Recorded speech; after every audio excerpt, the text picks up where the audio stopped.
شكرا يا ربي شكرا هديت قلبي شكرا আসসালামু আলাইকুম ওয়া রাহমাতুল্লাহ। আরেকজন ভাই প্রশ্ন করেছেন যে জন্মদিন উৎসবে পরিণত না করে শুধু ফ্যামিলি মেম্বারদেরকে নিয়ে ঘরোয়াভাবে একটা আয়োজন করে খাওয়া দাওয়া করাটা শরীয়তভাবে বৈধ কিনা। জি সম্মানিত ভাই শুনেন, জন্মদিনকে কেন্দ্র করে একটা চিন্তা মাথার ভেতরে আনা, এটি ইসলামের চেতনা না। জন্মদিনটাকে কেন্দ্র করে একটা কিছুর চিন্তা মাথায় আনা যে আজকে আমার জন্মদিন, এটার আলাদা একটা গুরুত্ব আছে, তাৎপর্য আছে, এই দিনে অনেক মানুষ আমাকে উইশ করবে, অনেক মানুষ আমাকে স্মরণ করবে, আমিও লোকদেরকে অভিবাদন জানাবো, লোকজন আসবে, একটা অনুষ্ঠান হবে, এই যে একটা চেতনা বা আনুষ্ঠানিকতা, এটার জায়গা ইসলামে নাই। এই প্র্যাকটিসটা আল্লাহ রাসূল সাল্লাল্লাহু আলাইহি সাল্লাম করে যান নাই। সুতরাং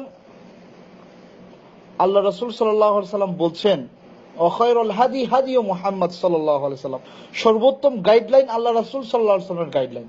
এখন ওনার গাইডলাইনে তো এটা নাই, তো আপনি কেন জোর করে এটা আপনার ভেতরে আনতে চাচ্ছেন?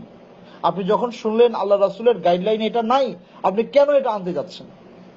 দরকারটা কি আমার এটা আনার? এটা আমাকে করতেই হবে কেন? ওয়াই?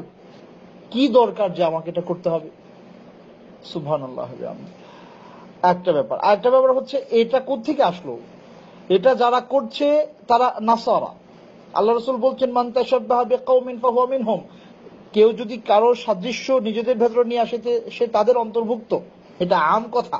এখন এই যে জন্ম উৎসবকে কেন্দ্র করে যা হচ্ছে, এগুলো, এই চেতনাটা তো আসছে নাসারাদের থেকে। এখন তাদের এই চেতনাটা আপনি যদি প্যাট্রোনাইজ করেন, সেটা পার্সোনালি হোক, ফ্যামিলিগতভাবে হোক, সোশ্যাল অর্গানাইজেশনের মাধ্যমে হোক, যাই হোক, এটা কোনোভাবেই ইসলাম অনুমোদিত নয়। আশা করি কথাটা বুঝতে পেরেছেন। এই চেতনাটাই একটা গলত চেতনা, যে জন্মদিনকে কেন্দ্র করে কিছু জিনিসের মাথার ভেতরে কিছু ফিকরা তৈরি করা, এগুলো ইসলাম অনুমোদন করে না। আল্লাহ রাসূল সাল্লাল্লাহু আলাইহি সাল্লামের দিক নির্দেশনার ভেতরে এগুলো পড়ে না। সুতরাং আমরা এর থেকে দূরে থাকবো। এটা রেড সিগন্যাল আপনার জন্য, ডেঞ্জারাস জোন। আপনি এখানে থাকলে যে কোনো সময় ফিতনায় পতিত হবেন। আল্লাহ আমাদেরকে হেফাজত করুন, আমিন। আসসালামু আলাইকুম।